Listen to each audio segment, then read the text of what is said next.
The origins of the P-59 can be traced directly to the British jet plane programs and their Gloster E-29-39 jet plane that used the Whittle jet engine that was designed by Frank Whittle.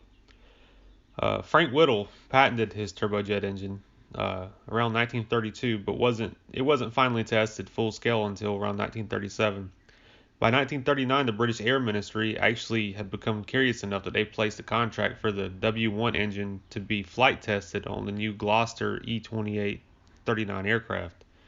The Gloster E-27 or 28-39, powered by the Whittle W1 turbojet engine, officially made its first flight on May 15, 1941.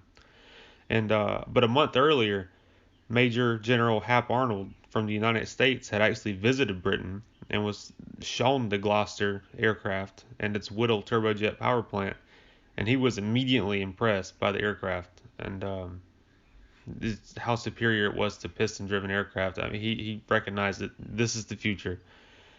So he made arrangements to have the designs and plans of the Whittle engine and its accompanying technology sent to the United States, and more specifically to General Electric. Engineers from Whittle's company also came over with Hap. Um, GE used the design and concepts of the Whittle W2B, which is a little bit more improved version of the W1, to build the GE IA turbojet engine. It was the first American jet engine, and it was tested on April the 18th, 1942. Interestingly enough, it was only 28 weeks after GE tested it that it was actually built and going. So I mean that's insane. It's hard to even imagine that nowadays. A turnaround that quick. Uh, the IA engine was developed under utmost secrecy. It was actually sort of like a black ops program by a small team of engineers at a facility in Lynn, Massachusetts, beginning in October of 1941. Interestingly enough, though, the actual production of the IA's parts, the parts of the engine, took place openly out on the shop floor. But they had changed the name on the drawings and stuff like that, and they referred to it as the Type 1 supercharger. So literally these top secret engine parts were being developed right along normal production parts, and no one knew anything else about it. It was just hidden in plain sight. Um, the two GEIA engines that ultimately powered the XP-59A produced 1,250 pounds of thrust each, which is funny because if you contrast that with, say, the F-15 Eagle, Pratt & Whitney F-100 engines that produce 14,590 pounds of thrust each, you kind of quickly get brought back down to reality and remember how primitive these early jet engines actually were.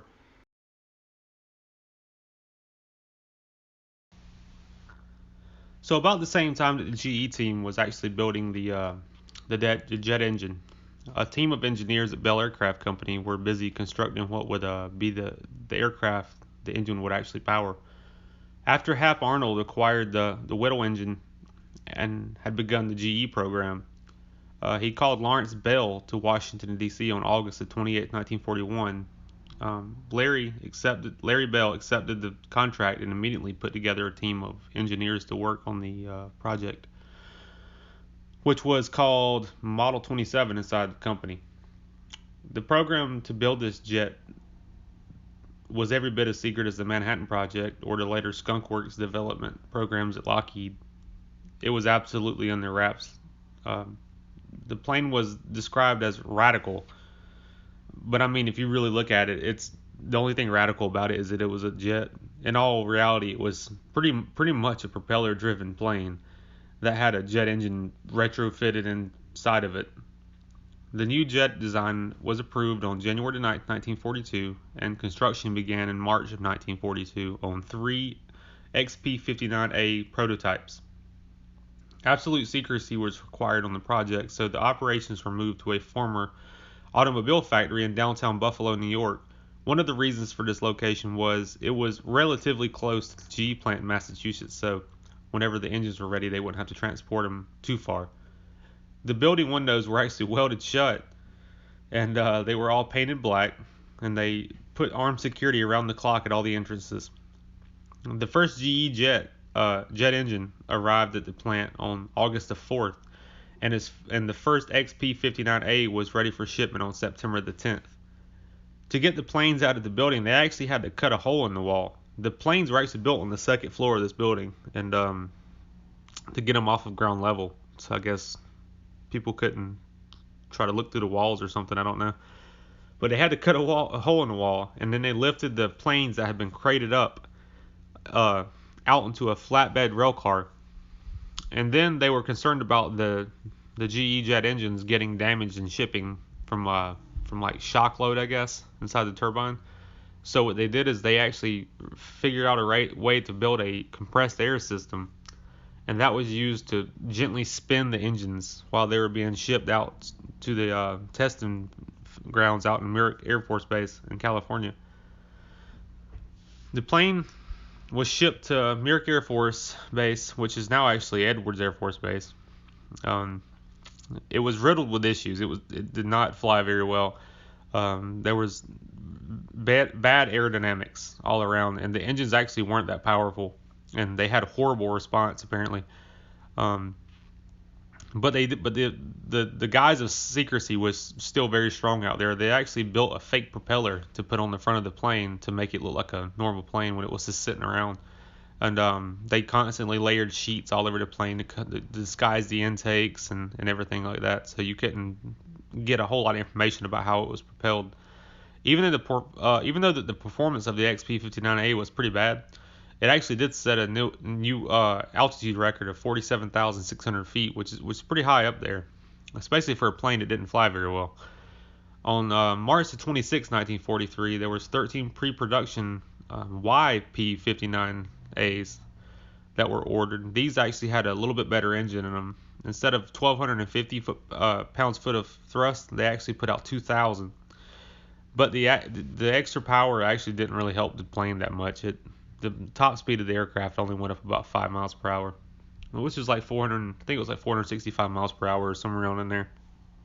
The GE engines were also remarkably heavy, apparently, in comparison, especially to their power output. And the exhaust area would get so hot that the turbine blades were actually becoming brittle and breaking off, which would completely just nuke the engine every time that would happen. The third YP-59B produced was sent to the Royal Air Force in exchange for the first Glaster Meteor that they produced. The British pilots completely hated the YP-59 and found it wasn't anywhere close to the performance of the Meteor, and it definitely didn't handle as well. The YP-59A was only flown 11 times before it was returned to the States. On March 11, 1944, a contract for 100 P-59As was signed, with a further 250 planned for. However, that contract was actually canceled on October 30th, 1943, after only 39 planes were delivered. The Air Force had been testing the P-59 against propeller planes out at Merrick Air Force Base, and it was found that the planes like the P-38, the P-47, basically older propeller planes, and later a captured Japanese Zero, all outperformed the P-59 in most aspects.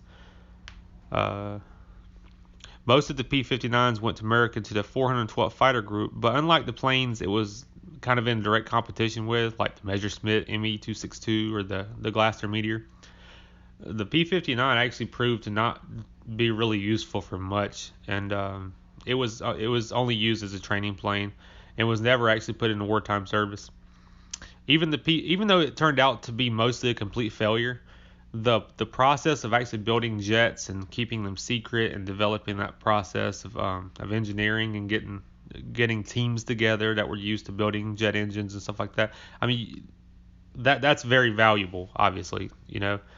And another reason I think the P-59 was canceled was because in actually of June of 1943. Now that they were canceled in October of 1943, but in June of 1943, Hap Arnold actually had called Lockheed and got them to build, because actually the P-38 was built by the same engineers at Lockheed that they had talked to about building another jet fighter, excuse me. And they actually took the contract, and that was going to be for the P-80. which ended up being a pretty good plane. Actually, it was our actual first real service time jet fighter that actually was pushing the service. Um, After it was all said and done, the P-59, eh, it didn't really contribute anything to historical like wartime action. It was never even used in service, even though it was developed midway through the war. Um, they actually offered Bell to try to produce a B version, a P-59B of the jet, and they actually gave some suggestions like a single jet engine.